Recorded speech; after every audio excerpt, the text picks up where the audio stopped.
എല്ലാവർക്കും പുതിയൊരു വീഡിയോയിലേക്ക് സ്വാഗതം. LBS BS നഴ്സിംഗിന് ആപ്ലിക്കേഷൻ കൊടുത്ത കുട്ടികളുടെ വെരിഫിക്കേഷൻ ഡേറ്റ ഇന്നലെ പബ്ലിഷ് ചെയ്തിരുന്നു. അപ്പോൾ എല്ലാവരും ആപ്ലിക്കേഷൻ സ്റ്റാറ്റസ് ചെക്ക് ചെയ്തെന്ന് വിശ്വസിക്കുന്നു. പല കുട്ടികളും അവരുടെ കറക്ഷൻസ് കറക്റ്റ് ചെയ്തിട്ടുണ്ട്. ഇനിയും ആരെങ്കിലും കറക്റ്റ് ചെയ്യാനുണ്ടെന്നുണ്ടെങ്കിൽ നിങ്ങൾക്ക് ജൂലൈ 5-ാം തീയതി വരെ സമയമുണ്ട്. അപ്പോൾ ആ സമയത്തിനുള്ളിലായിട്ട് നിങ്ങൾക്ക് വന്നിരിക്കുന്ന കറക്ഷൻസൊക്കെ കറക്റ്റ് ചെയ്യുക. രണ്ട് രീതിയിലായിരിക്കും നിങ്ങൾക്ക് ആപ്ലിക്കേഷൻ സ്റ്റാറ്റസ് കാണാൻ സാധിക്കുന്നത്. ചിലർക്ക് ആപ്ലിക്കേഷൻ അക്സെപ്റ്റഡ് പ്രൊവിഷണലി എന്നും ചിലർക്ക് ആപ്ലിക്കേഷൻ റിജക്റ്റഡ് പ്രൊവിഷണലി എന്നും കാണാൻ സാധിക്കും. ആപ്ലിക്കേഷൻ അക്സെപ്റ്റഡ് പ്രൊവിഷണലി എന്നാണ് കാണിക്കുന്നതെങ്കിൽ നിങ്ങളുടെ ആപ്ലിക്കേഷൻ അക്സെപ്റ്റഡ് ആണ്, വേറെ കുഴപ്പങ്ങളൊന്നുമില്ല, വേറെ മിസ്റ്റേക്ക് ഒന്നും ഇല്ല എന്നുണ്ടെങ്കിൽ ഓക്കെ ആണ്. ഇനി നിങ്ങൾ റാങ്ക് ലിസ്റ്റിന് വേണ്ടിയിട്ട് വെയിറ്റ് ചെയ്യുക. ഇനി ആപ്ലിക്കേഷൻ റിജക്റ്റഡ് പ്രൊവിഷണലി എന്നാണ് കാണിക്കുന്നതെങ്കിൽ അതിന് തൊട്ട് താഴെയായിട്ട് റിജക്റ്റ് ചെയ്യാനുള്ള കാരണം നിങ്ങൾക്ക് റിമാർക്സ് ആയിട്ട് തന്നിട്ടുണ്ടായിരിക്കും. അപ്പോൾ എന്താണോ റിമാർക്സ് എന്ന് നോക്കിയിട്ട് അതിനനുസരിച്ചുള്ള കറക്ഷൻസ് നിങ്ങൾ വരുത്തുക. എന്തെങ്കിലും ഡോക്യുമെൻറ്റ്സ് റീഅപ്ലോഡ് ചെയ്യേണ്ടതാണെങ്കിൽ നിർബന്ധമായിട്ട് നിങ്ങൾ റീഅപ്ലോഡ് ചെയ്തിരിക്കണം. ഇല്ലാന്നുണ്ടെങ്കിൽ നിങ്ങളുടെ ആപ്ലിക്കേഷൻസ് വരെ ചിലപ്പോൾ റിജക്റ്റ് ആകാനുള്ള സാധ്യതയുണ്ട്. അപ്പോൾ നിർബന്ധമായിട്ടും കറക്റ്റായിട്ട് വളരെ കെയർഫുള്ളായിട്ട് എന്താണ് മിസ്റ്റേക്ക് എന്നുള്ളത് കണ്ടുപിടിച്ച് അത് കറക്റ്റ് ചെയ്യാൻ വേണ്ടി ശ്രമിക്കുക. അപ്പോൾ ജൂലൈ 5-ാം തീയതി വരെ നിങ്ങൾക്ക് സമയമുണ്ട്.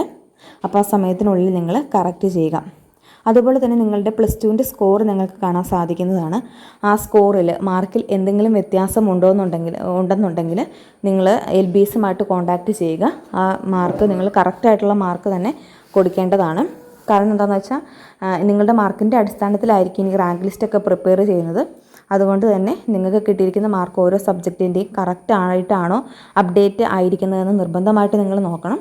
അത് കുറേ കുട്ടികൾ കമൻറ്റ് ചെയ്തിരുന്നു മാർക്കിൽ വ്യത്യാസമുണ്ട് എന്നുള്ളത്, എന്ത് ചെയ്യണമെന്ന് ചോദിച്ചു. അപ്പോൾ നിങ്ങൾ LBSനെ കോൺടാക്റ്റ് ചെയ്യുന്നതായിരിക്കും നല്ലത്. പിന്നെ കുട്ടികളുടെ ഒരു ഡൗട്ടാണ്, ആപ്ലിക്കേഷൻ അക്സെപ്റ്റഡ് പ്രൊവിഷണലി എന്ന് തന്നിട്ടുണ്ട്, പക്ഷേ അതിന് തൊട്ട് താഴെയായിട്ട് റിമാർക്സ് തന്നിട്ടുണ്ട്. അപ്പോൾ ആ റിമാർക്സ് തന്നിട്ടുള്ള സർട്ടിഫിക്കറ്റ് ഇൻ കേസ് നിങ്ങൾക്ക് റീഅപ്ലോഡ് ചെയ്യാൻ സാധിച്ചില്ല എന്നുണ്ടെങ്കിൽ നിങ്ങളുടെ ആപ്ലിക്കേഷൻ ഫുള്ളായിട്ട് റിജക്റ്റ് ആയി പോവോ അതോ ക്ലെയിം മാത്രമാണോ റിജക്റ്റ് ആയി പോകത്തുള്ളൂ എന്നുള്ളത്. മിക്ക കുട്ടികളുടെയും ഇങ്ങനെ ഒരു റിജക്ഷൻ വരാനുള്ള കാരണം എന്ന് പറഞ്ഞാൽ പല സർട്ടിഫിക്കറ്റ്സും നിങ്ങൾ അപ്ലോഡ് ചെയ്തിരിക്കുന്നതിൻ്റെ അകത്ത് ഒന്നെങ്കിൽ സർട്ടിഫിക്കറ്റ് മാറിപ്പോയിട്ടുണ്ടാകാം, അല്ലെങ്കിൽ അതിന് ക്ലാരിറ്റി കുറവായിരിക്കാം. അങ്ങനെ എന്തെങ്കിലും കാരണങ്ങളായിരിക്കാം ഇങ്ങനെയൊരു റിജക്ഷൻ വരാനുള്ള കാരണം. മിക്ക കുട്ടികളും പറഞ്ഞിരുന്നു കാസ്റ്റ് സർട്ടിഫിക്കറ്റ് അതുപോലെ തന്നെ NCL സർട്ടിഫിക്കറ്റൊക്കെ അപ്ലോഡ് ചെയ്തപ്പോൾ മിസ്റ്റേക്ക് ഉണ്ടായിരുന്നു എന്നുള്ളത്. അപ്പോൾ അങ്ങനെ ആപ്ലിക്കേഷൻ അക്സെപ്റ്റഡ് പ്രൊവിഷണലി ആണ് തൊട്ട് താഴെ ഇങ്ങനെ റിമാർക്സ് തന്നിട്ടുണ്ടെന്നുണ്ടെങ്കിൽ നിങ്ങൾ ഈ അതിൻ്റെ അകത്ത് പറഞ്ഞിരിക്കുന്ന സർട്ടിഫിക്കറ്റ് റീഅപ്ലോഡ് ചെയ്തില്ല എന്നുണ്ടെങ്കിൽ നിങ്ങളുടെ ക്ലെയിം നഷ്ടമാകും എന്നുള്ളതേ ഉള്ളൂ. ആപ്ലിക്കേഷൻ റിജക്റ്റ് ആകത്തില്ല, ക്ലെയിം നഷ്ടമാകുന്നതാണ്. അതുപോലെ തന്നെ നിങ്ങൾക്ക് തന്നിരിക്കുന്ന റിമാർക്സ് നിങ്ങൾ കറക്റ്റ് ചെയ്തു, അപ്പോൾ തന്നെ നിങ്ങൾ ഹോം പേജിൽ പോയിട്ട് റിമാർക്സ് കറക്റ്റ് ആയോ എന്ന് നോക്കിക്കഴിഞ്ഞാൽ റിമാർക്സ് അങ്ങനെ തന്നെ കാണിക്കും. അതിന് കുറച്ച് സമയമെടുക്കും. അവർ നിങ്ങൾ റീഅപ്ലോഡ് ചെയ്ത ഡോക്യുമെൻറ്റ്സും കാര്യങ്ങളൊക്കെ വെരിഫൈ ചെയ്തതിന് ശേഷമായിരിക്കും അവിടെ ഇപ്പോൾ ഉള്ള റിമാർക്സ് പോകത്തുള്ളൂ.